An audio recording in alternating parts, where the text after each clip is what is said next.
Why is there an echo? What? Why is there an echo? Because YouTube's open, so I can go live and pull out the chat. Oh.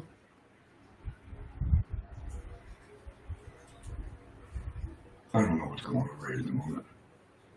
Why am I in dlive? I am so confused. Where am I? You're lost. Oh no, that's what it was. No. Oh. God, you're making me lost. That doesn't take a whole lot.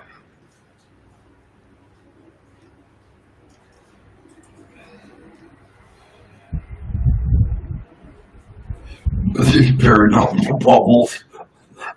What? Paranormal bubbles. It didn't move. Sneak attack.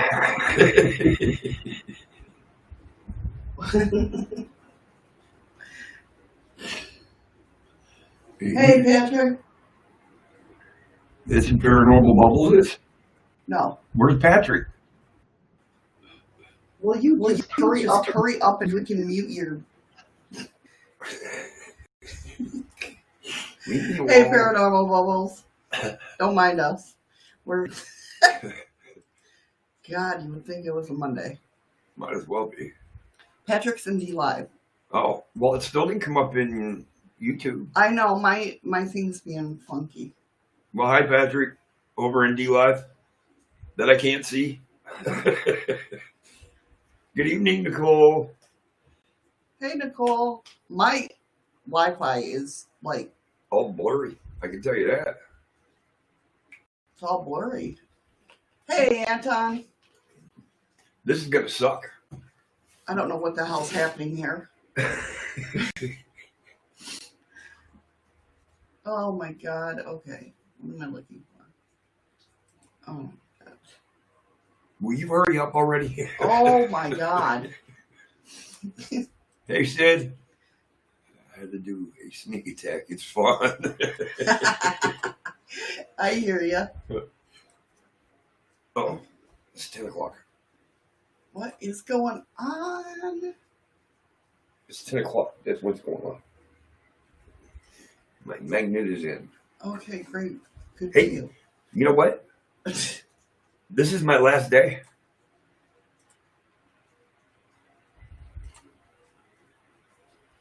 Why is my dlive not working? Oh my God. Everything's not going to work today. Holy crap. What's up, everybody? How are you? Hey, Sid. Oh. All right. I'm just going to switch everything.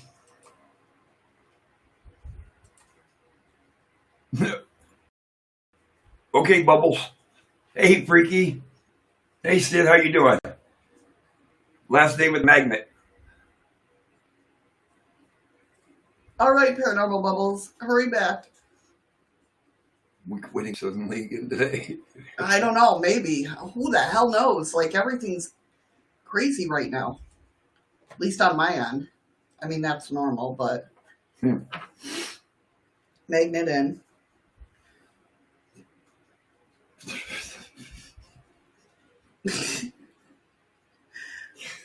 Oh, this is going to be a long day. Oh, this is crazy. Like, everything is, like, slow on my end. Well, the screen, I can finally see it. It's not all blurry now. Okay, good. Hey, Hi, the Rev DJ, how are you? Welcome. Welcome, welcome. Well, I hope you enjoy it, DJ. Definitely. Hey, Joanne. You might get a chance to enjoy it if we can figure out what the hell's going on. This is crazy. Like, YouTube chat isn't working in Restream. Oh my God. Are you freaking kidding me? Don't mind us. You know, you guys know how it goes with us. What's the matter? What? It's shadows. It's not me. He's lying.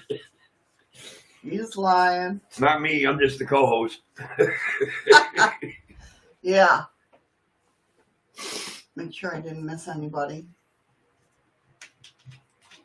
Like my chats or not. And you said, stop waffling. Start the stories while I'm cooking. I will waffle. Damn it. It's kind of frozen or glitchy. Eddie's is fine. I know. It's my Wi-Fi. I mean, we're on the same Wi-Fi, so I don't know what the hell's going on.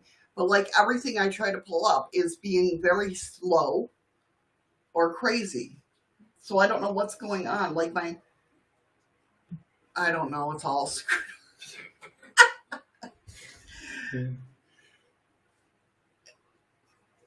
Don't shoot the messenger. I won't, Nicole. I will definitely just shoot Andy. It's okay. You don't have to worry about that. Oh, Freaky says you're moving now. I'm moving now. On up. So good morning, everybody. Today is, of course, Tuesday, True Crime Day, where we discuss true crime and missing 411s. Today we are talking about the boy in the box inside the creepy unsolved mystery. Then we're going to be talking about the mysterious death of Michelle Van Emster. And last but not least will be the unsolved mystery behind the disturbing death of Elisa Lamb. Dun, dun, dun. And if Eddie wants to do his story, he can pull it up. Too tired. Too tired. Sorry, Freaky Geek. Again. It's not my fault I got to work the overnight shift. I know, right? That is true. Oh no, Andy's got news for me. I already seen it, but I wasn't going to say anything. That's going to be scary. That's going to be scary. Thank you, Sid. Thank you so much, Sid, for the ice cream. Oh, thank two you. of them. Oh, one for each of us. So you don't feel left out? Is that what? Thank you, Sid, for the ice creams. My dlive's not working over on my OBS. Wow. I got OBS sharing, right? Yeah, you're sharing OBS. Okay. My OBS is what I'm talking about. Thank you so much, Sid. That's much appreciated. Definitely. So, how is everybody today? How is your morning going? If you're new here, the reason we have magnets on our head is we're on day what? Andy, what day are we? Damn it, Andy. He's got to be making dinner. Hey, Mike. Hey, Mike. Welcome. How are you? I think this is my last day. Yeah, I think you got one more to go because you skipped a day. I did skip a day. Actually, you skipped a day in about 20 minutes because you got an attitude the other day and went and had a cigarette, and I know you didn't go downstairs with a magnet on it. No. Hi, Danielle. Hey, Bug. You did say Danielle, right? Duh. Well, I don't want to call just anybody Bug. Bug is my bug. Yeah, she did. But I didn't cheat. Yes, Freaky Geek. I actually fell asleep and forgot about it. Hold on. I'm going to try to... No, I can't.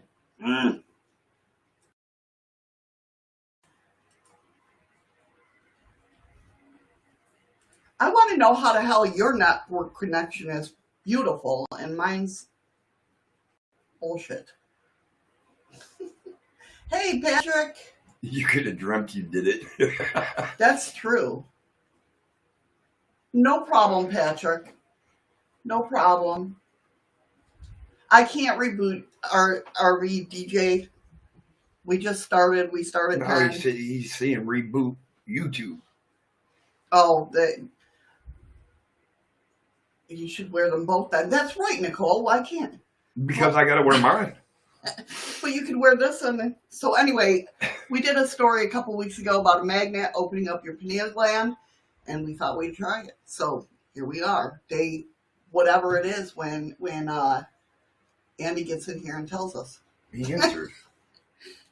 28. Oh, 28? He did answer? I think I'm on day 29. I think Shadows is on 28 because she missed the day. I never have an attitude, Nicole. I don't know what he's talking about. Oh, wow. So anyway, I hope you all are doing well. DJ, we can't start or reboot the live stream. If we did that, we'd have to just close everything out and then restart everything from the beginning. And it's not fun. So, the first story. Welcome back, Patrick. Welcome back, Patrick. There's those Muppets. Yep, the Muppets. I love them Muppets. I miss the Muppets. So, the boy in the box. Several theories have emerged, but the mystery of the boy in the box has remained unsolved for 60 years. Over 60 years. Really. Why was he in a box? Yeah, that's cool. It was worth a suggestion. Definitely. Definitely. We're always open to suggestions. And if they do that, they don't get to eat lunch. We can't have them starve. That's true. That's true.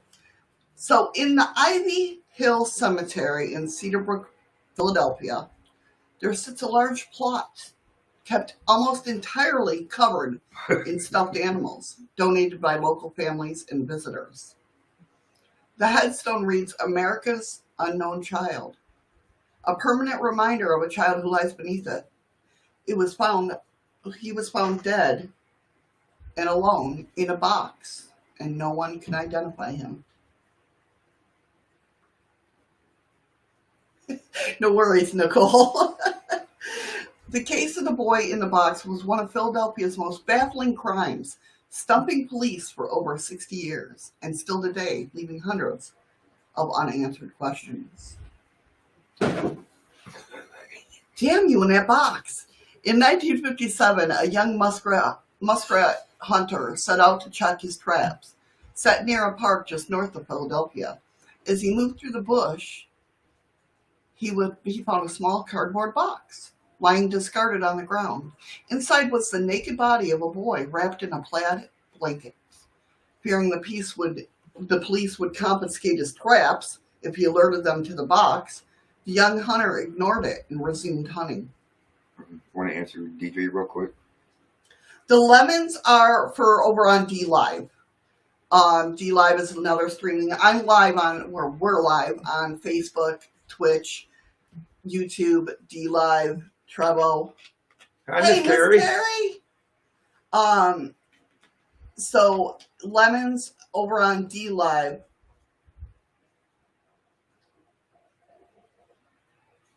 Oh, Bud, you better get some sleep.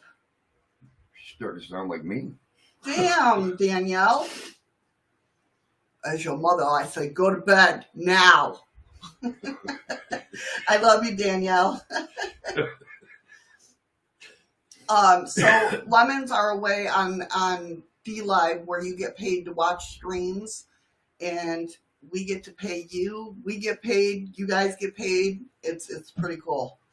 So, and lemons transfer. I know Patrick. Patrick says hi, guys. He can't see YouTube chat.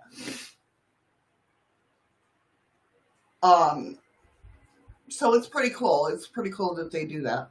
Well, this kind of sucks. Lemons transform into money. He can't see YouTube chat, and I can't see the dlive chat in YouTube. You can't. No, they'd be going through Restream. Yeah, Patrick's going through dlive. We can't see YouTube chat. I can. Let me see. Don't be sorry, Patrick. Why are you sorry? Why are you sorry, man? It's okay to cry. It is all right to cry. Let me see something real quick, if I can. Right there.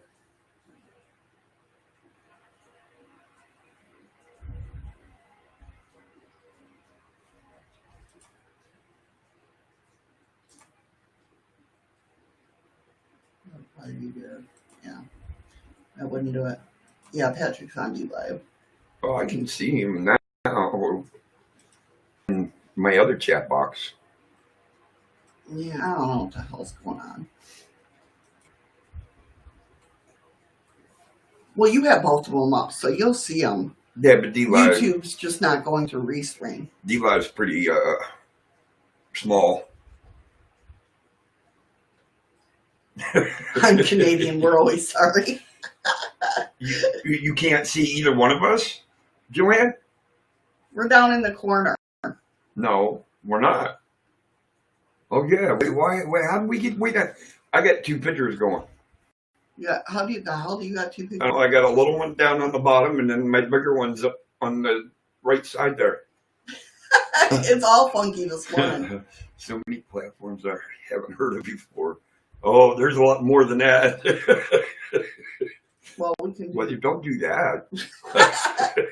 Is that better? You want it that way? Is that better? Well, now I can't see dlive chat at all.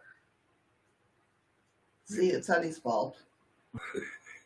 All right, so several days, a college student driving down the road noticed a bunny running alongside their highway. The student knew that there were traps in the area and stopped to make sure the animal was safe. As he sifted through the underbrush, searching for traps, he came across the box. Though he too feared interaction with the police, the student reported the body to him. No, freaky geek. I'm a Toys R Us kid. I don't want to grow up.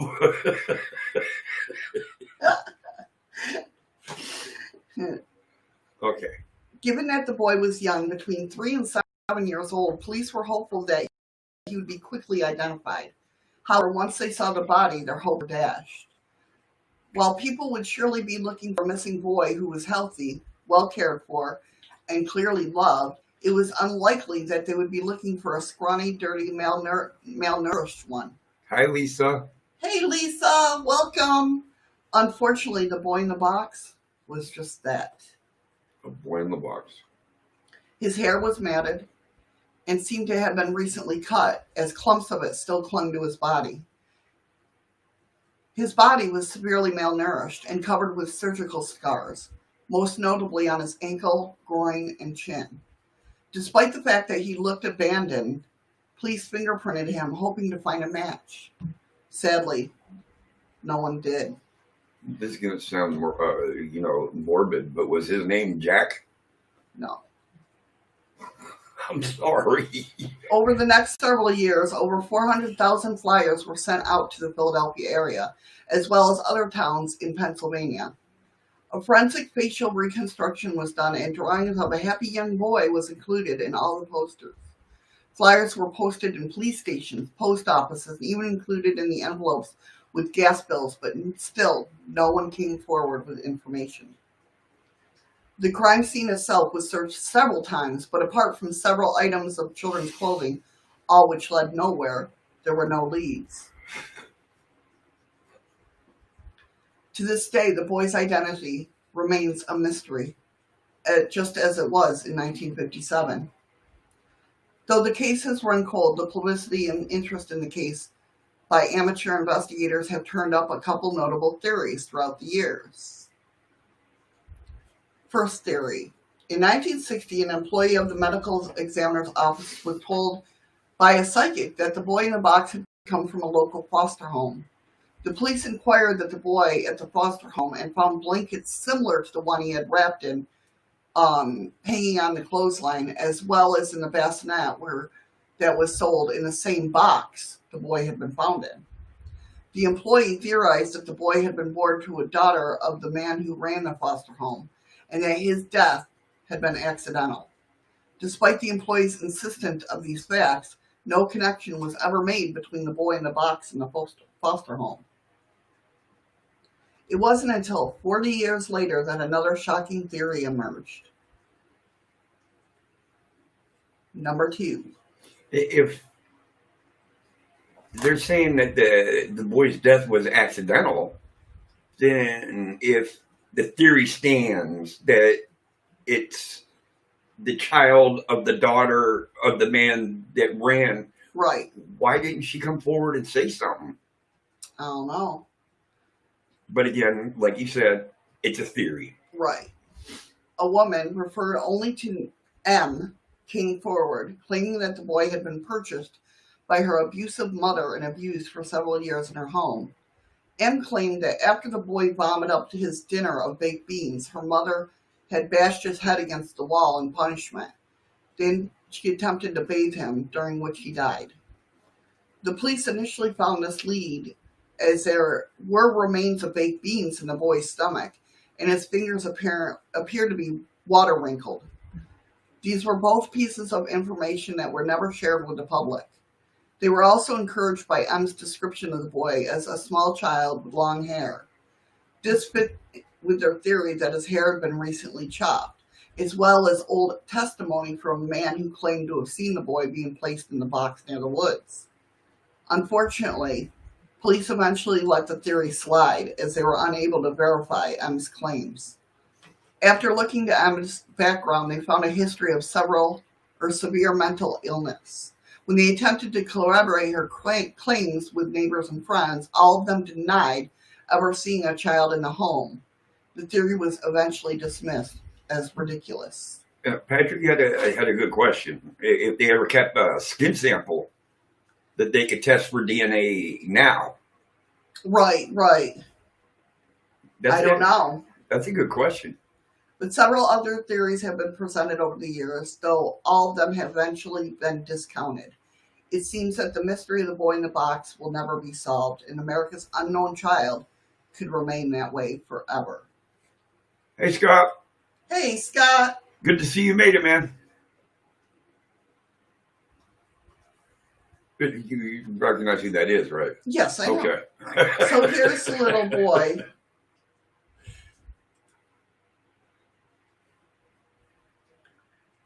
Yeah, you could do it. Well, now the part I'm confused about, the theory had it that she had slammed his head against the wall. Right. And then he died while she was trying to give him a bath. Where did the surgical scars come from? Right. That's the box that they found him in with the blanket. Well, yes, is a drawing freaky. There wasn't a photo of him, was it? I think so. Well, no, it wasn't that the remake? That's the smiling that they sent out with the flyers and everything, yeah. What he could have looked like. Good question. What kind of was he found in? He was found in a bassinet box. So yes, a cardboard box. Yes, cardboard box, yeah. So it still just doesn't explain where the surgical, and why on the ankle, the groin, and chin, and his chin. Yeah. Patrick says hi, all in YouTube chat. Oh, they can see him. He just can't see them. Well, I can see. Oh, Freaky Geek! Thank you, Freaky Geek. He's over back and forth doing. I know. I see him jump over there already. The RVDJ says hi, Patrick. Hey, Scott. How you doing? But yeah, it's definitely crazy. Yeah, Freaky is jumping. Boing, boing. I thought it said bong, bong. Well, it's not Andy saying it. But yeah, it's crazy that it's never been solved. I mean, I can understand their theory about that M. I mean, if she bought the kid, if her mother bought the kid, then obviously, I don't know if she, with neighbors saying that they've never seen the kid or anything like that in the house. Well, that was after the fact of it was proved that he had baked beans, so... And she tried to give him bath and his fingers, and that wasn't released to the public. So now all of a sudden, nobody's ever seen this child there. Right. So what'd she do? Purchase this child and keep it locked up? It was... Now, Was her mother embarrassed because she had this child? Do you see what I'm saying? Well, according to this Mnet, she purchased this child. Hey, Eli. Hey, Eli. That's what I'm saying. Was she embarrassed? So she bought the child because she didn't want her daughter to be known as a husbandless mother to this child. You know what I mean? I don't think she bought. I was thinking more black market, that she bought the kid off the black market. But the theory at the beginning was that the That's daughter. another theory. Oh, that's another theory. Yeah. Okay. I'm glad you enjoyed it last night, Scott. I had a good laugh too. It was 1957, Andy. Oh, I don't know. I don't know what year. I don't know if the humans were ever legal to sell. Were they ever legal to sell? No. Well, you can't say that. Way back in the slave days, they were traded and bought. That's true. So 60 years. Hey, Ron. He's sneaking in there. Sid said hi, Eli.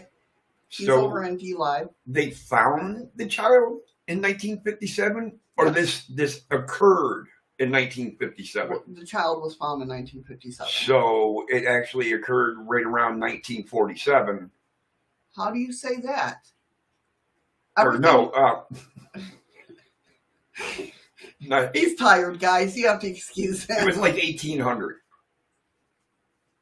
If they found the child in 1957, that's 60 years. No, 60 years from today. Oh, going backwards Yes. is when they found the child. Yes, 1957. Man, you got to clarify this crap. Bobby and Bruce. Yeah. Uh-huh. Holy hell. Bruce and Caitlin. It is a sad story, Lisa. It really is. I mean, two good theories, though, for it be posted on Reddit and people coming up with these theories. I mean, well, obviously, the M one, she went to the cops, or at least wrote the cops, or however, you know. Freaky says, I'm glad he got in, I have to think. 63 years ago, yep. You're right, Freaky, it is. That is so true.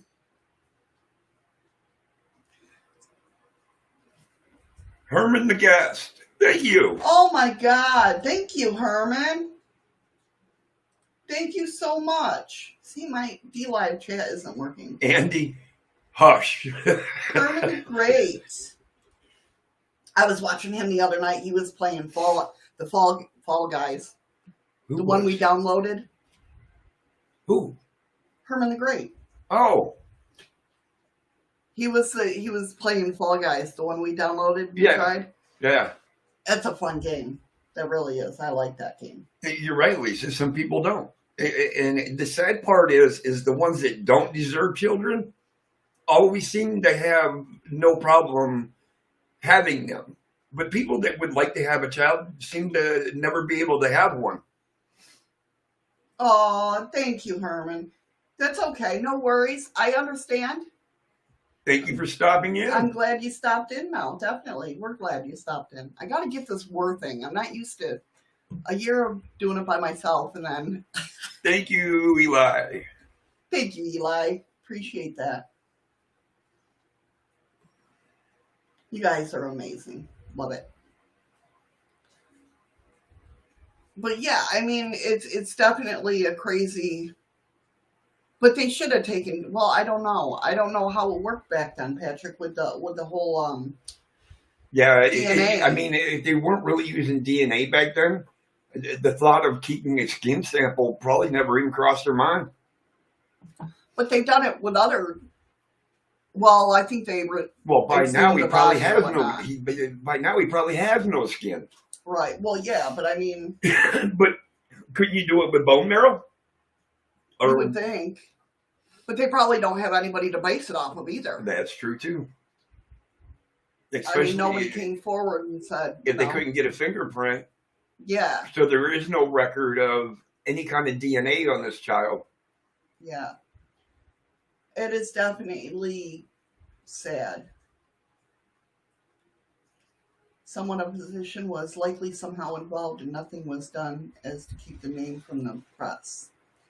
Definitely could be. I mean, with the two theories I mean, she knew about the baked beans and that. See, I think it I think the mother that purchased the child is covered everything up. yeah. I mean, it seems like they didn't even look into it. But it still don't explain the surgical scar on his chin, on his groin, and on his ankle. Yeah. That just don't make sense. Yeah, somebody had to do surgery. 60 years is a long time to wait, and no one knows how fast the family died off. Exactly, yeah. And of course, if he was bought, who knows who his family is. And I'm sorry, I just can't see that it was, anybody could say it was an accidental death. There's no way. Not when he's got surgical scars, the proof is there that his head was smacked. Yeah. How is that in that one accidental? picture, it does look bumped out. Yeah. You know. And then he's going to climb into a box and die? No, somebody placed him there. That's what I'm saying. Oh, okay. I'm like, what? All right, so on to the next story. The mysterious death of Michelle Van Emster. What? Michelle? Van Emster. Oh, Van Emster. So Michelle was found naked by two surfers. The only notable items on her body were a brass bracelet. Say that 3 times. Brass bracelet, 2 rings, and a butterfly tattoo. She was taken to the lifeguard station and examined by medical examiner Robert Engel. Why does that name sound familiar? I know, it does, right? He said that there was large tearing type wounds with missing tissue. Engel did not cite a cause of death in her report, but said that her body could not have been in the water that long. The consensus at the time was that it was most likely a shark attack, but he wrote the cause of death as unknown. One day, a formal autopsy was performed by Brian Blackburn. Hold on. Something is seriously going on right at the moment. Why? Well, because I stopped my camera to take off the headband. All right. And now my camera won't turn. There it goes. It turned back on. Okay. But now I'm lagging in chat. Well, I see Eli mooning us. Well, that's nothing new. All right, it's back. Okay. So one day, a formal autopsy was performed by Brian Blackburn. Blackburn determined that Van Emster was alive when the injuries were inflicted, but agreed that it was most likely a shark attack. Her neck was broken. Okay. There was sand found in her mouth, throat, lungs, and stomach. She had broken ribs, scrapes, bruises, and contusions all over her body. Contusions. And her thigh, or her leg, was missing from the thigh down. Okay, now here's something though. There's been no said thing of any teeth mark. Well, so, right. So case closed, right? Magnet? I'm done. I'm done with the magnet today. So case closed, right? No. Not quite. There were a couple of sketchy factors that came into play. Though Blackburn determined her death was a result of a shark attack, he had never seen an actual death caused by a shark before, for reference. Okay. Well, okay. So Blackburn's timeline was that she was last seen at 8 p.m. This is Michelle's timeline. 12 a.m., Michelle gets in the water. Conclusion, shark attack. Okay, now, that definitely does not explain the sand in her mouth. Right. What did the shark do? Drag her all the way to the bottom of the ocean, scrape her face across the bottom of it, bring her back up, bite off her leg, and spit her onto the beach? Well, Ralph Collier, a great white shark specialist, said the break on Michelle's leg was not consistent with that of a shark attack. He said if it was a great white shark, the break would have been clean. Michelle's bone was almost whittled to a point. He said what remained of Michelle's femur was anything but. It looked like what happens when you get a piece of bamboo and whittle it down to a point with a knife. Yeah, so that was no shark attack. Another thing that didn't add up is how much sand entered Michelle's lungs. If her leg had been torn off, she would have bled to death quickly and been unable to take a big breath and inhale sand from the ocean floor. No, because when you cut that, and I know this from when I broke my femur, Right. like the doctor said, if I would have clipped that artery, I would have been dead within 3 seconds. Exactly. And never knew it. Yeah. Overall, Collery felt that there was too many things in the case were inconsistent with a white shark behavior. The damage would have severed her femoral artery, and she would have bled to death quickly. But for her to have sand in her stomach, she'd have to take a big gulping breath as she made contact with the sand. And he just feels like that couldn't happen. Well, number one, it can't, because that'd be like taking a cinnamon challenge. Could you imagine trying to swallow a mouthful of sand? Right, yeah. Richard Rosenblatt, an oceanologist from the Scripps Institute, who was originally consulted with Blackburn, the medical examiner, said when given more information about the size of Michelle's wound, they could have not been caused by a great white shark. I'm sorry, Patrick. He keeps bouncing in and out because of the internet. Hi, Ron. That sucks. All right, Andy, sounds good. Now you need coffee. None of the marks on Michelle's body were caused by a great white shark. Other experts hypothesized that she had died first. Hey, Kirk. And sharks could have scavenged her body afterwards. Thank you, Eli. Thank you so much for the limo. Hey, Kirk, how are you? White with teeth bleeding out. Yeah, only hers is white with 9. Plus, it's a little sugary because I have lactose-free, milk. So, felt that. So, Harry Bono, who's a pathologist, and Glenn Wagner, who's a medical examiner, both felt that the sharks scavenged her after her death. No. Like she didn't die from that. They're saying sharks. They're not saying great whites. But it doesn't matter. Let's go ahead. All right, Lisa. Take care, Lisa. I hope your appointment goes well.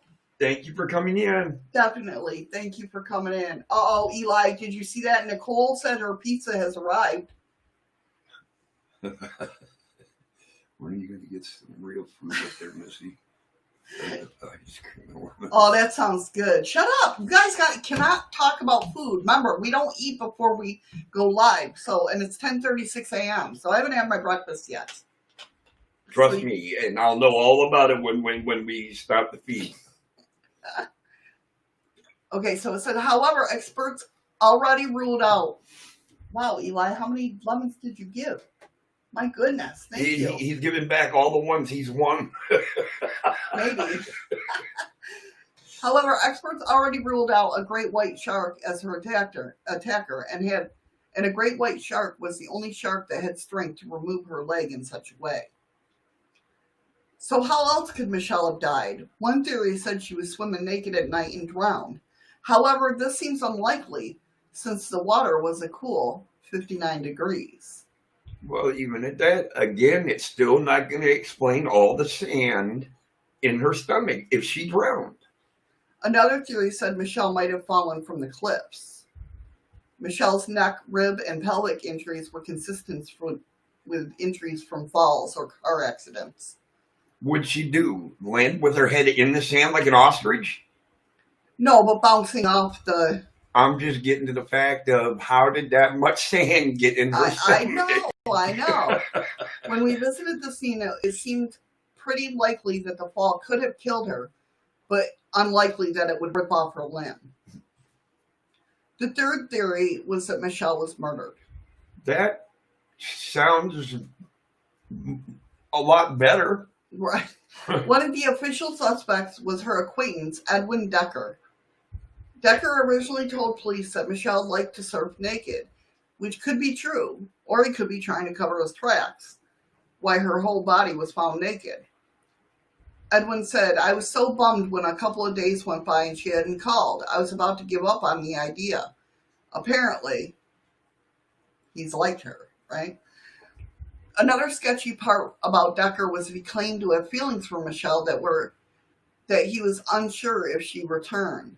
Decker also reported having contact with her the day of her death. April 13, he claimed that they had drinks, flirted for weeks, and kissed in his apartment. April 14th at 5 a.m., Michelle left his apartment. And it gets worse. When Michelle died, Decker wrote this interesting poem. The report said that there was a tattoo, a butterfly on her shoulder, which I remembered that night on my couch when I, like the shark, chewed her lips and took off her shirt. Sounds a little too coincidental. That's a lovely freaking poem. Honey, why don't you make poems like that for me? Oh, I have. I just never read them to you. Oh, okay. My bad. However, Decker was actually one of the people who asked Michelle's case to be re-examined. So, creepy? Or just not the murderer? He wanted it to be re-examined. I mean, so... That's just an easy way for him to try to cover his own tracks because he knows there ain't no proof. I don't know. He teamed up with the investigator in 2008 and asked medical examiner to reevaluate her case. The second suspect was a stalker. Michelle had reported following her to work. It's probably one and the same guy. Michelle even left one of her jobs to avoid the man. Michelle's former boss at an office supply store, Dennis, said that, or Denise, it looks like Denise, that a man came in the day of her death and made several copies of her autopsy. The kicker, the man who made those copies rode a motorcycle, just like Michelle's stalker. So he made copies of her autopsy. That's kind of weird.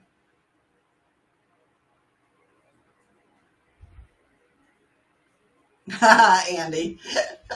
I think Nicole's having trouble with her pizza. Some a-hole keeps making her laugh as she takes a bite. I don't know who that would be. Nah, I don't either. Andy, we'll have to sit and theorize that one. And Freaky Geek's over there talking about how we both like the writing. Yeah, right, Patrick? It's weird. The weird guy who wanted all those copies of her autopsy, he rode a motorcycle too. That's Denise Knox's former boss, her statement to the cops. But Edwin rode a motorcycle too? No, he just wrote the poem. So what do you guys think? Do you think it was a stalker? Or do you think it was Decker, Edwin Decker? I think it was Decker, to be honest. I think him saying that she spent the night and this and that, I don't think that ever happened. I think what had happened is he went for revenge because she shot him down. What do you guys think out there?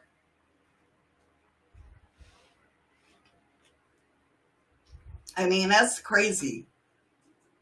Obviously, she was murdered. Or do you think the sharks got her? We're not going to go back through that again, Bruce and Bobby. See, he keeps bringing it up. So, obviously... It was not a shark attack. That's okay, Patrick. Well, the only thing that is that she was found with a lot of sand in her lungs. And stomach. And that her leg was ripped off from the thigh down, her right leg. And they were trying to blame it that she got killed by sharks, great whites. And a great white expert came in and said, listen, this is not how a great white works. It would have been a clean break and she would have bled out. Not enough time to ingest sand.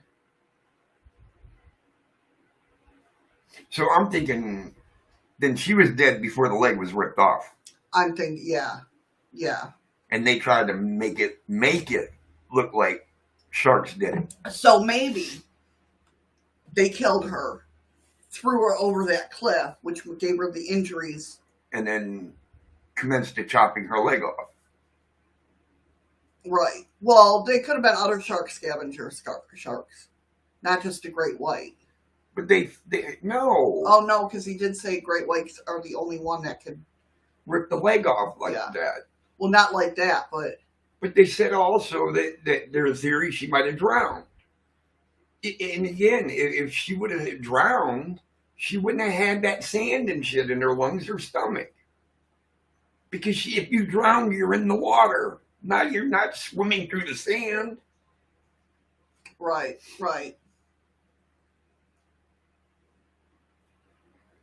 I know she was murdered. It's just trying to figure out who did it. Right. Sharks are garbage disposal units of the sea. Also, there are many more bull shark attacks than great whites. Yes, but apparently great white was the only one.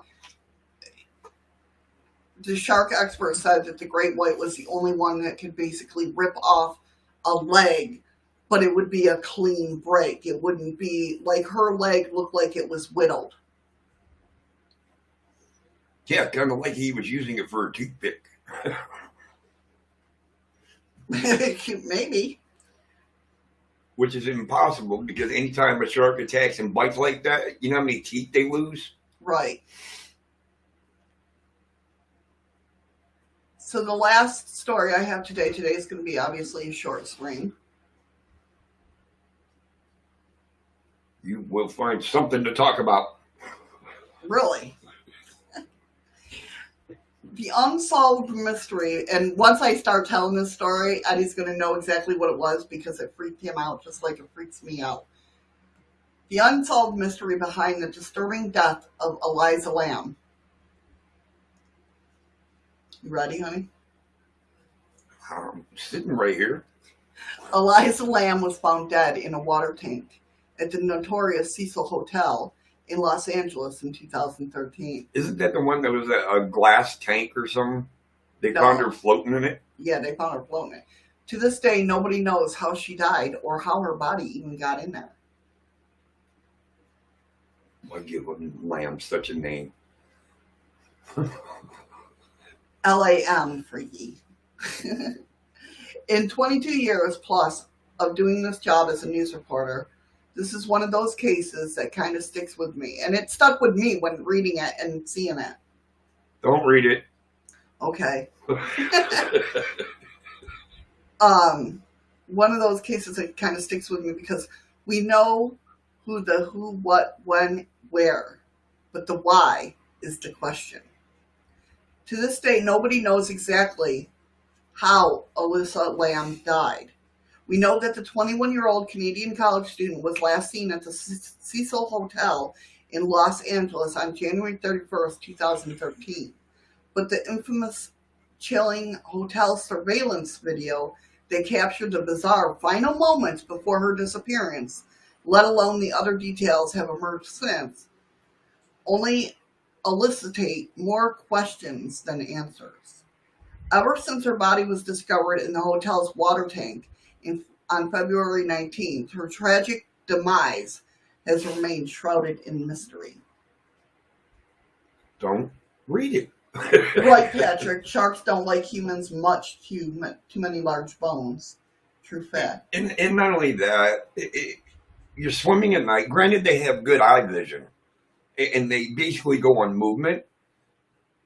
Unless you already got blood that they can smell, the chances of you getting attacked, especially by a great white, are slim to none. Right. Oh, front one. There we go. So this is Elisa Lam. Okay. Although the coroner's office ruled her death by accidental drowning, the strange tales of Lam's case have fueled rampart speculation about what had really happened. Internet sleuths have built a myriad of theories about the tragedy involving everything from murder conspiracies to evil spirits. But nobody knows where the truth lies. Again, that's just an odd story. Yeah, Elisa Lam. So here we go. Here's the timeline, right? No, I think that she was seen in the elevator. I'll show that video. Yeah, like she was hiding from someone. Yep, following her that could not be seen. Yes, Patrick, this is the one, and I will definitely show that footage. On January 26, 2013, Elisa Lam arrived in LA. She had come by Amtrak train from San Diego and was headed to Santa Cruz as part of her solo trip around the West Coast. The trip was supposed to be a gateway with her studies at the University of British Columbia in Vancouver, where she was originally from. Her family had been wary of her traveling by herself, but the young student was determined to go at it alone. As a compromise, Lam made sure to check in with her parents every day of the trip to let them know that she was safe. That's why it struck her parents so unusual when they didn't hear from her, on January 31st, the day she was scheduled to check out of her LA hotel, the Cecil. The Lambs eventually contacted the Los Angeles Police Department. They searched the premise of the Cecil, but couldn't find her. Police soon released surveillance footage taken from the cameras to the Cecil Hotel on their website. This is where things took a turn for truly bizarre. The hotel video shows Elisa Lam in one of the elevators on the date of her disappearance, acting rather strangely. In the pixelated footage, Lam can be seen stepping in the elevator and pushing all the floor buttons. She steps in and out of the elevator, poking her head out sideways towards the hotel's hallway in between. She peers out of the elevator another few times before stepping out of the elevator entirely. Let me go ahead and play that for you guys.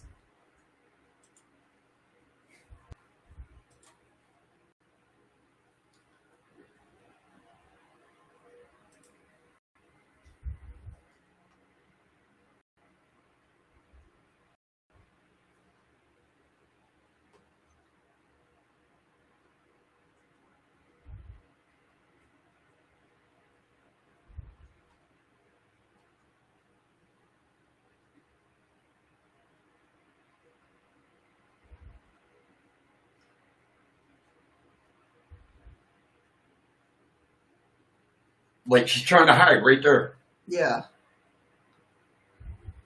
I wish they showed the other, surveillance, of the hallways. But if that's the case, why would she even attempt to get out of the... If she's scared at that point, why not hit another floor button, let the doors close, instead of doing what she's doing right here? You can tell she's petrified.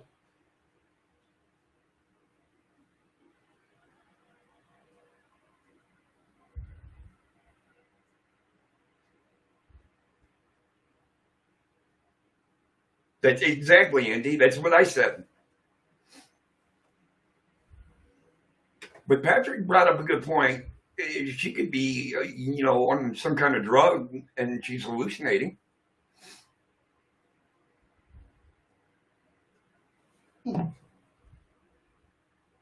Sorry, guys. I don't know why that switched like that.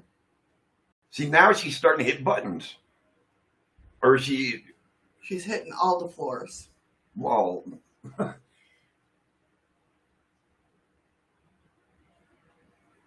Yes, you brought up an interesting point, Freaky Geek. That's what it was. Everybody said the water tasted funky and there was a smell in the water. Who is she talking to? She was using the lift to hide, as she does. Doesn't press any buttons. Right, yeah. It does seem that way, Scott. You're right. She didn't press any buttons when she first got in there.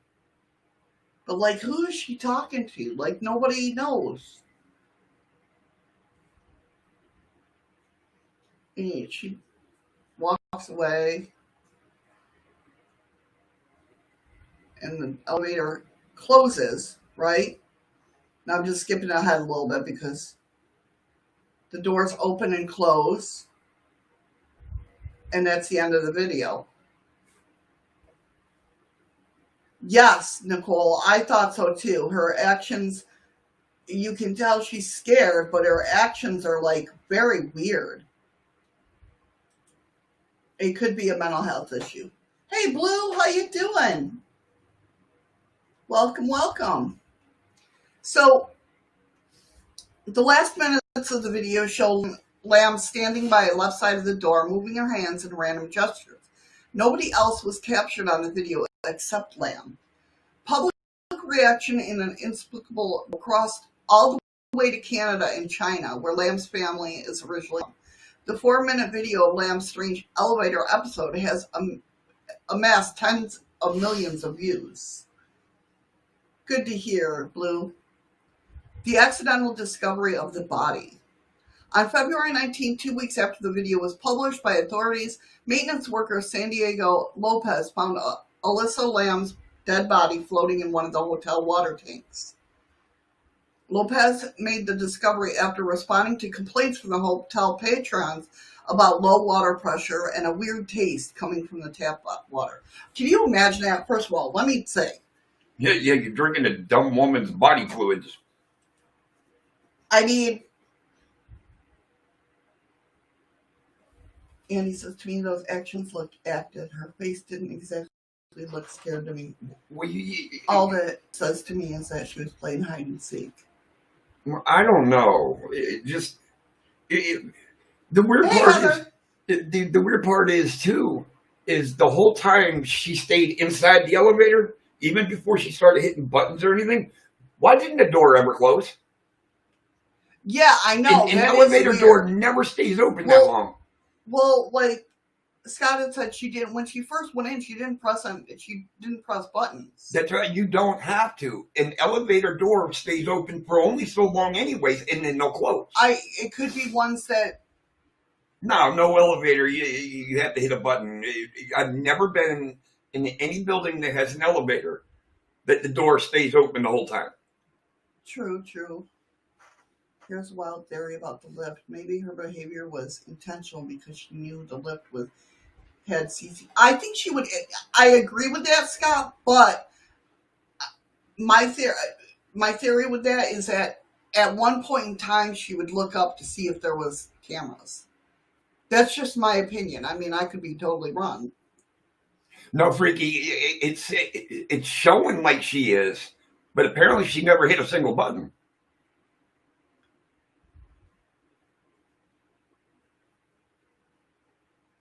It is a very weird story. So, according to the statement by the chief of Los Angeles Fire Department, the tank in which Lamb's body was found had been drained completely, then cut open from the side to remove her 5'4" frame.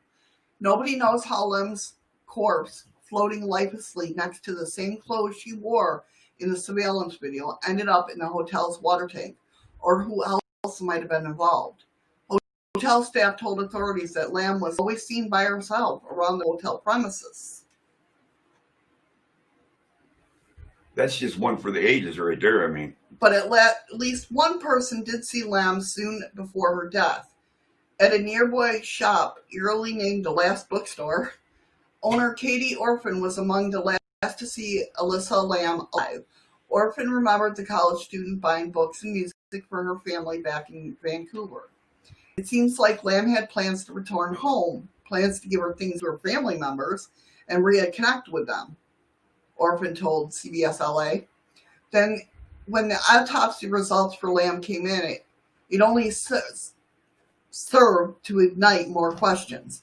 The toxicology report confirmed that Lamb had consumed a number of medical drugs, likely to be medication for her bipolar disorder. But there was no indications of alcohol or illegal substance in her body.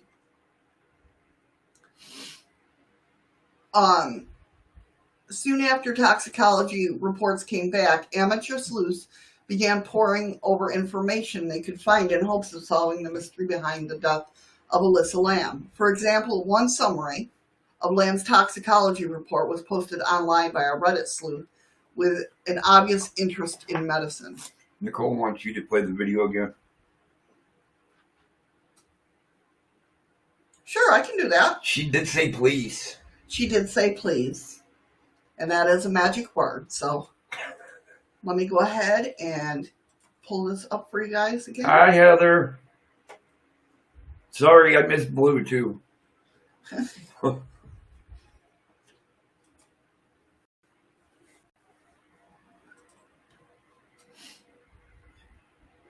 Okay, so now watch. Right, the door opens, she walks on. Oh, she did press buttons. Oh, she pressed all of them. Then why didn't it go? Now, she'll stand there. The door should have already started closing. Definitely. And yet she has enough time to peek out, step back in. Now, the door would have reacted and opened back up when she broke the I-beam. But now look at how long she's standing there and the door isn't closing.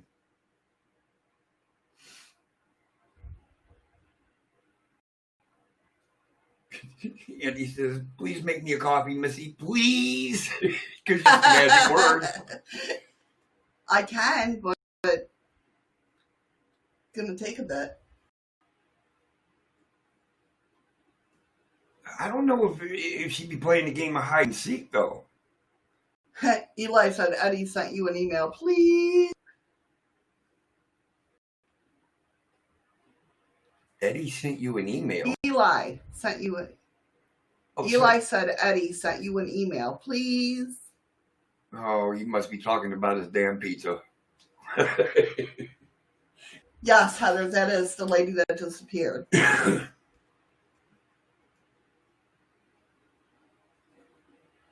Now, the whole time she was out in the hallway, the elevator doors never closed. Was she possessed? Well, I don't know what you consider a real state of fear, unless, I mean, something got to be going through her head to hit all the buttons.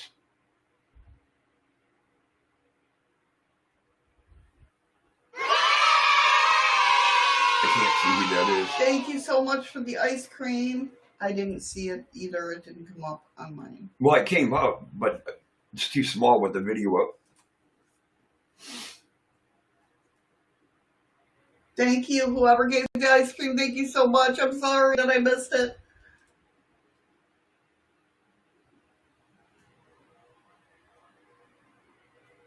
Do you think she hit the switch to keep the door open? I still think it would have closed. No, I mean, that's a good idea or a good theory. I thought you needed a key to do that. No, there is a door open. Yeah, it's a button. Yeah, but I don't think it would last this long. No, because you'd have to actually stand there and hold it. And see, now look.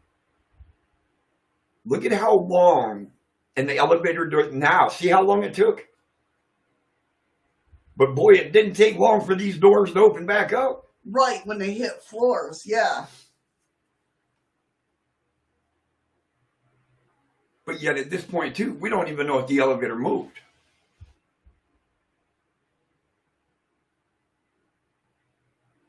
See, now, yeah, we don't know. I don't think. But look how fast they close.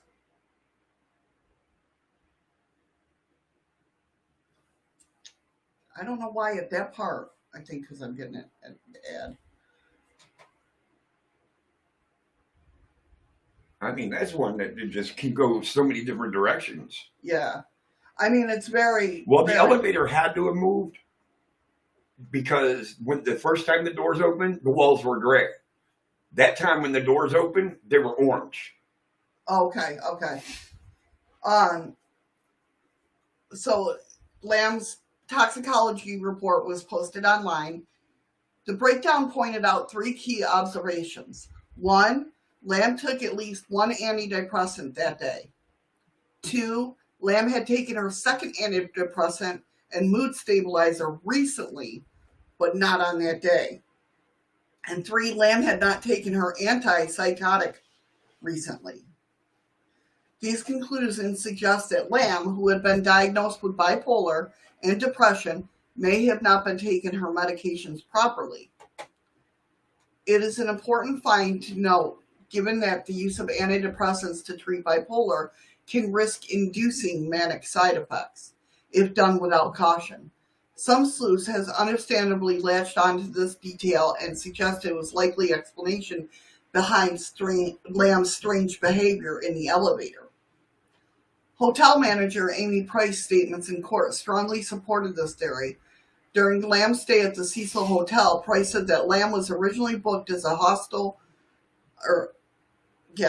style share room with others. However, complaints of odd behavior from Lamb's roommates forced Lamb to be moved to a private room by herself.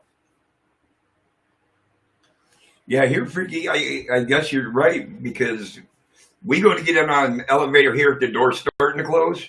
If you break an I-beam, the door will automatically open back up. It's a prevention of somebody getting crushed. Right. But even if Elisa Lamb had been suffering from mental health issues, how did she end up dead? Furthermore, how did she end up in the hotel's water tank? You know, Patrick, he just says she may have had an episode and may have went to the water tank to hide, not to drown. That's true. That's definitely true. The autopsy did not show any foul play from the evidence that was processed, but the coroner's office noted that they were unable to do a full examination because they could not examine the blood from Lamb's decomposing body.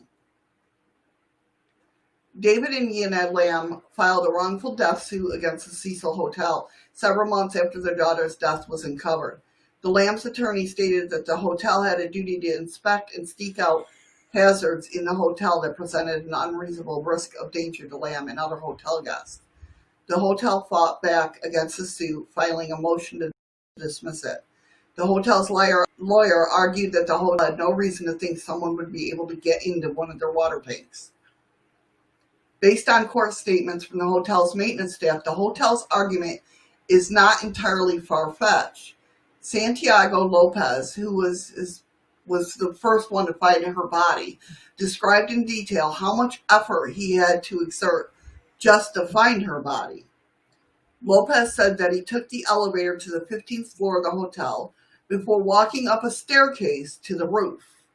Then he had to first turn off the rooftop alarm and climb up on the platform where the hotel's 4 water tanks were located. So maybe she was murdered. Finally, he had to climb another ladder to get on top of the main tank. Only after all that he did he notice something unusual. I noticed the hatch to the main water tank was open and looked inside and saw an Asian woman lying face up in the water, approximately 12 inches from the top of the tank, Lopez said. Lopez's testimony suggested that it would have been difficult for Lamb to make it to the top of the water tank on her own, at least without anyone noticing. I mean, seriously. No, right there, before you even go any further, it had to have been murdered. Because of the alarm. Exactly. And the only person that's going to be able to shut off that alarm is an employee, a maintenance employee. Right.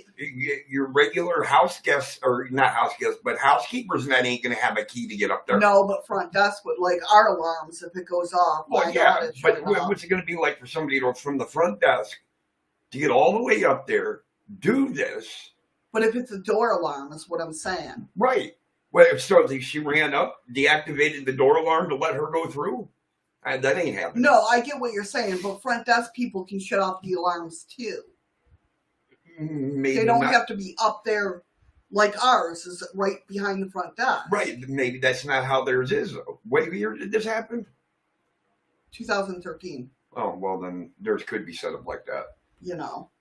But then still, did somebody accidentally turn off the alarm? I doubt it. I doubt it too. And I'm because would run in the hotel. There's strict rules. You have to. Absolutely, and I'm sure this agent woman had no clue how to turn off the alarm system for the roof. You can drink out of our taps, Andy. It's glacier water.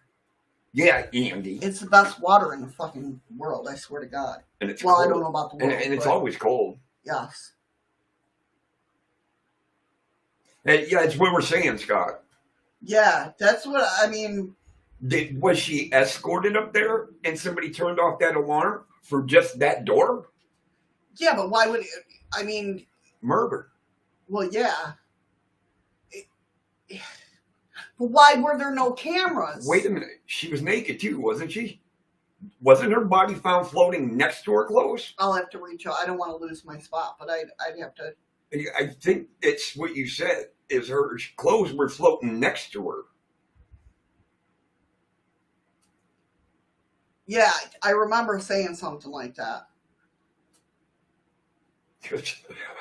The hotel's chief engineer, Pedro Tober, made it clear that it would be difficult for anyone to access the rooftop where the hotel water tanks were located without triggering the alarms. Any hotel employees were able to deactivate the alarm properly. If it was triggered, the sound of the alarm would have reached the front desk as well as the entire 2 top floors of the hotel. Los Angeles Superior Court Judge Howard Halm ruled that the death of Elisa Lam was so unforeseeable because it had happened in an area that guests just were not allowed to access. So the lawsuit was dismissed. I'm telling you, it's foul play. Especially if I remember you saying that when the body was found, her clothes were floating next to her. Well, Andy, you come to the lower 48s, not Alaska.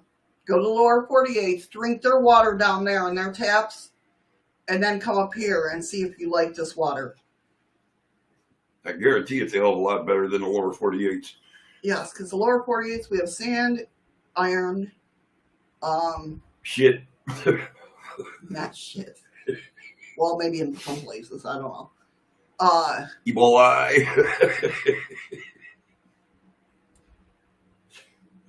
But let me tell you, in my 46 years of life, I will say that I never, ever drink water. Ever. Because there's no taste. There's just, it doesn't do anything for me. I come up to Alaska, and the first thing, I can breathe better. And the second thing is that this water is freaking amazing. That's all I'm saying. I don't know. Yes, just come up here to drink water. Patrick says, yes, but was the alarm working and the worker did not notice? No, if that alarm was triggered, trust me, you would know it.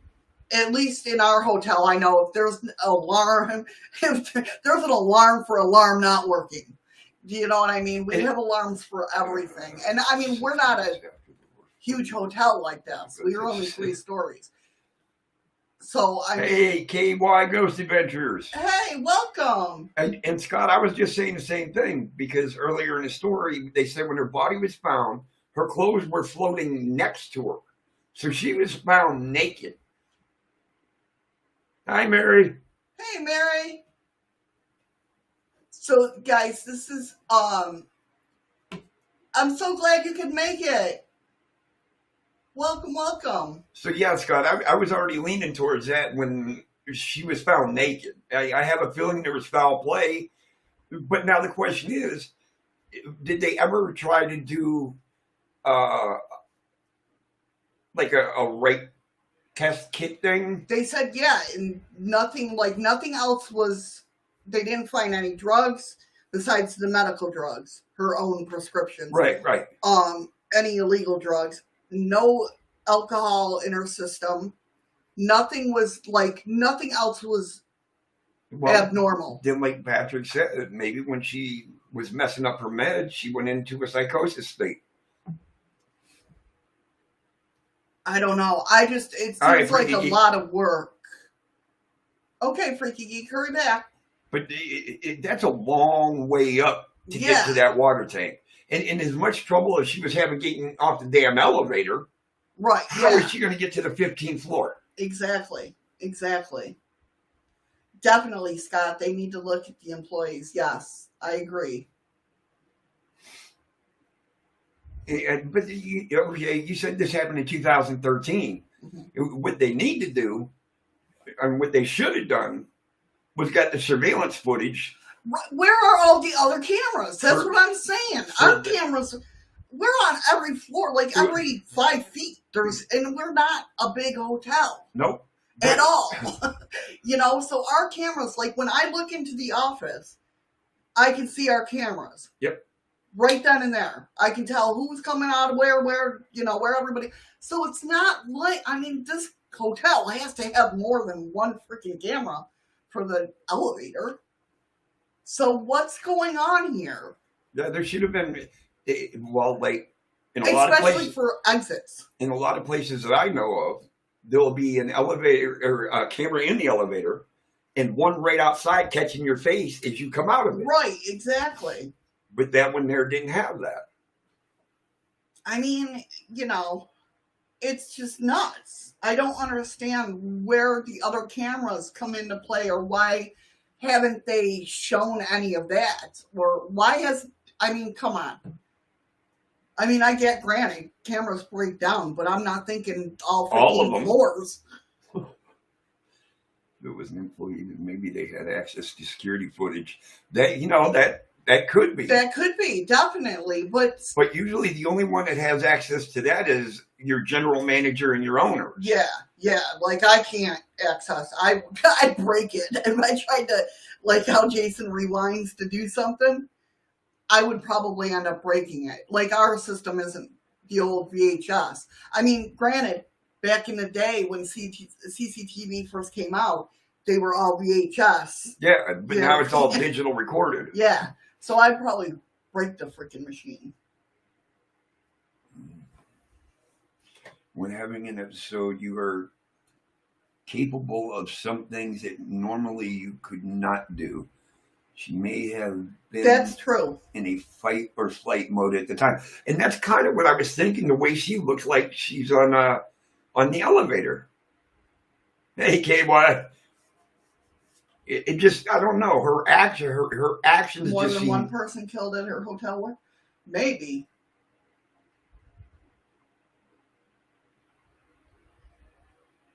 Her actions just seem really odd on that elevator. Right. Oh, I agree. I totally agree.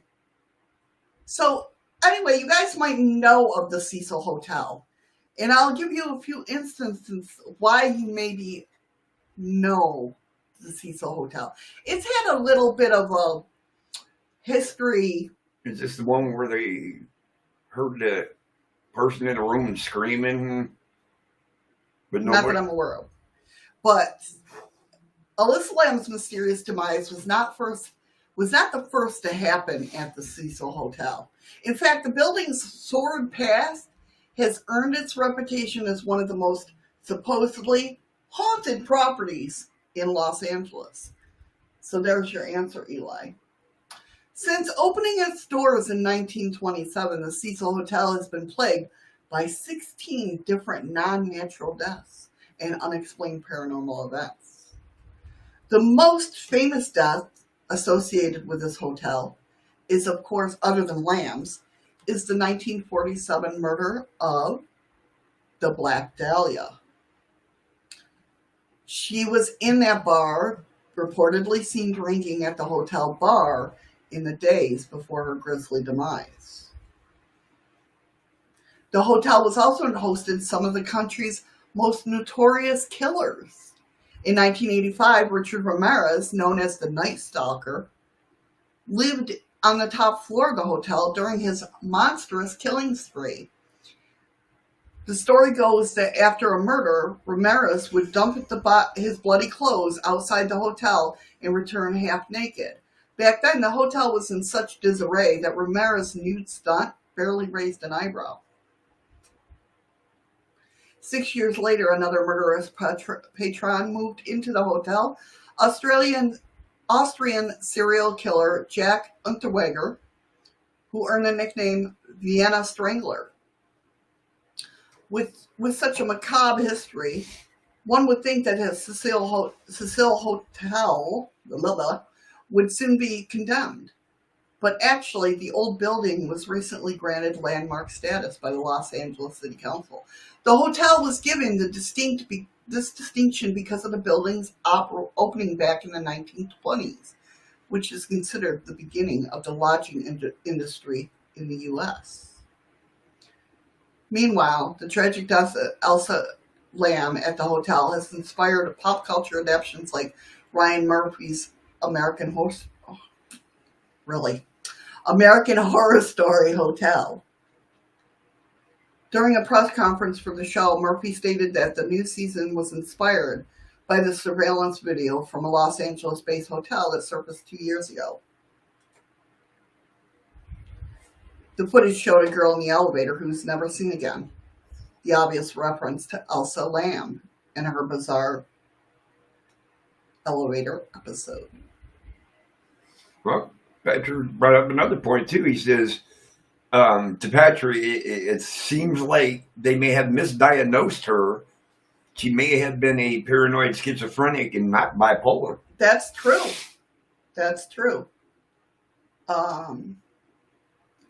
So guys, they had tons of time when I was younger, alcohol-induced disease fellow. It was employed, and maybe they had ethics. Yeah.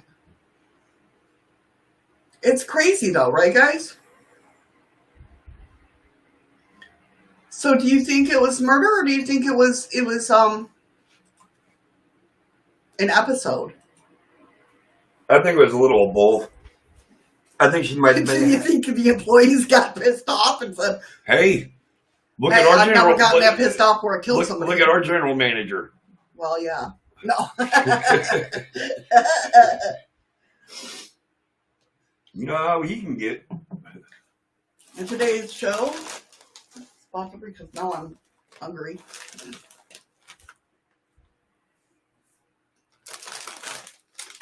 Episode ended in murder. Like, a good chance. Maybe she had a wrong dose of meds that didn't work for her. That's so true.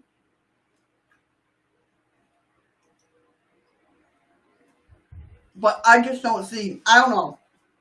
Maybe I have a different perspective because of running the hotel. Well, I mean, I don't run it, but working at a hotel, maybe because I'm a different person too. I notice every little thing. Do you know what I mean? So I notice if somebody's coming in that back door with a freaking animal, I'm going to notice it. Or if there's more people in the room that checked in, I'm going to notice it. They didn't check in. That didn't check. Well, they are. You know. And another thing that's funny, I don't have the best eyes in the world, but we have signs that hang right there that say no firearms allowed. And I'll get somebody walk right on by me and I can see it's tucked under their jacket on their hip. And I'm thinking, man, people can't read. It all went wrong. I'm really thinking hotel employee evidently. That's a really good point, Scott. Right. Hey, Claire. Oh, I'm sorry to hear that, Claire. Oh. It happens. Welcome back, Freaky. Welcome back. Welcome back. Oh, sorry, guys. Did you solve the case? Well, we got some good theories. The case has not been solved, Freaky, because you were not here. We couldn't solve it without you.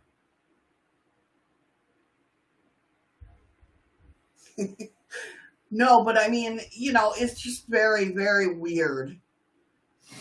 I don't know. I guess. Yes, I do, Nicole. I'm very strict when it comes to my work. I tell the shadow person all the time that they need to pay rent. They never listen to me, though. You're a lot smarter than you give yourself credit for. Right. Or you're very sly about it.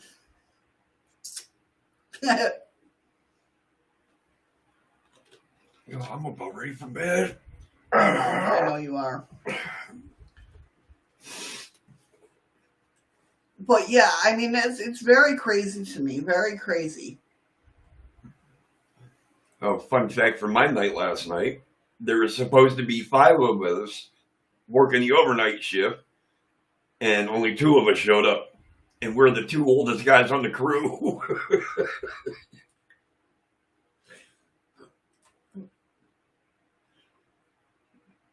Why did you do that? Oh, sorry, because I figured we were ending the stream, so. Well, I don't need them to see the bags under my eyes. Oh my God, here we go. He became a diva.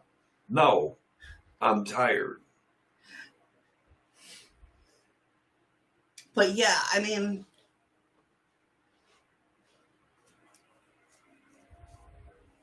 Sid, shame on you. You can't add text with a picture. Have a nice kiss.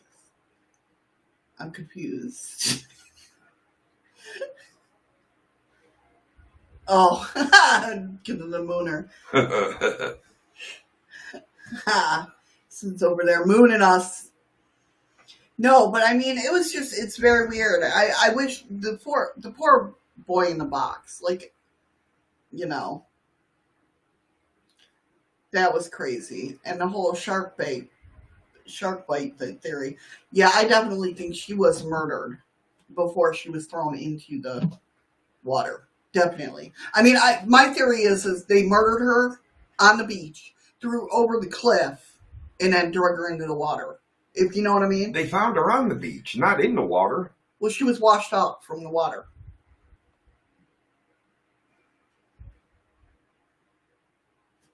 Oh.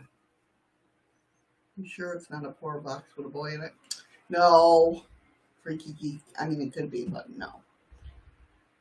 But it is weird. It is weird that the same blanket he was, you know, other than that. Oh, I thought you were going to sneeze. No. Other than that, M coming forward saying her mother put this boy. It's weird that that foster home did have the same blankets. And had the same bassinet. And had the same bassinet that the boy. That's just weird. No, Freaky Geek, I do not believe there was. No, there wasn't. Shark bait, who? All right. My thing didn't want to. Your thing never wants to. I know. No, my cursor wouldn't move over to the screen.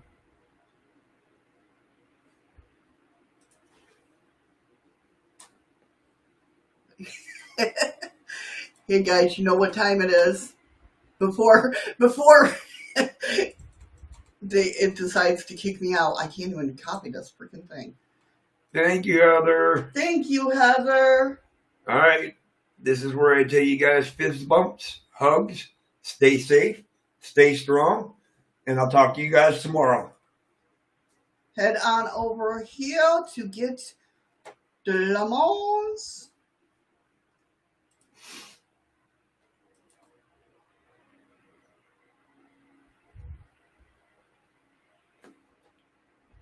I was going to say, it didn't tell me how much I had in there. Jesus. Sorry, guys. I can only add so much because I only have so much lemons. So payday.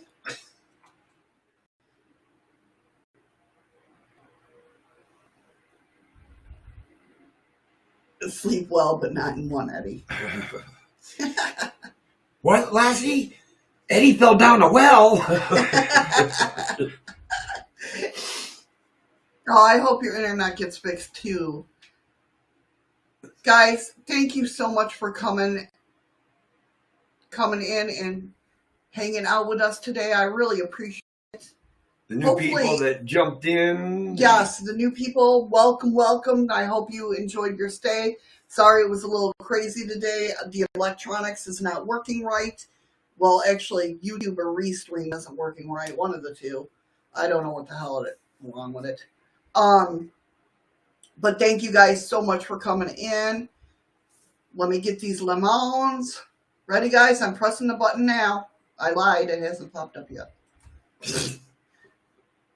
All right. Distributing rewards. There you go. I pressed the button. 20 seconds, guys. If it doesn't pop up, hit the chest. I have distributed. Lemon. Yeah, I'll probably just nap for a couple hours and be back up chasing people's streams around. That's true, Freaky Geek. It is just about every day that we have problems. Oh, Skook!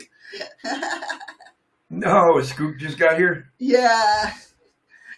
Yeah, we're going a little bit early. Eddie's tired. And No, hold on, bullshit. You ran out of stories. I did. I actually finished all my stories, guys. That's got to be something. All right, Patrick. Patrick got 32.0 lemons. Heather got 18.8.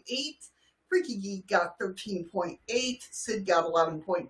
And Eli got 9.5. Good job, guys. Thank you so much, Blue, for the ice cream.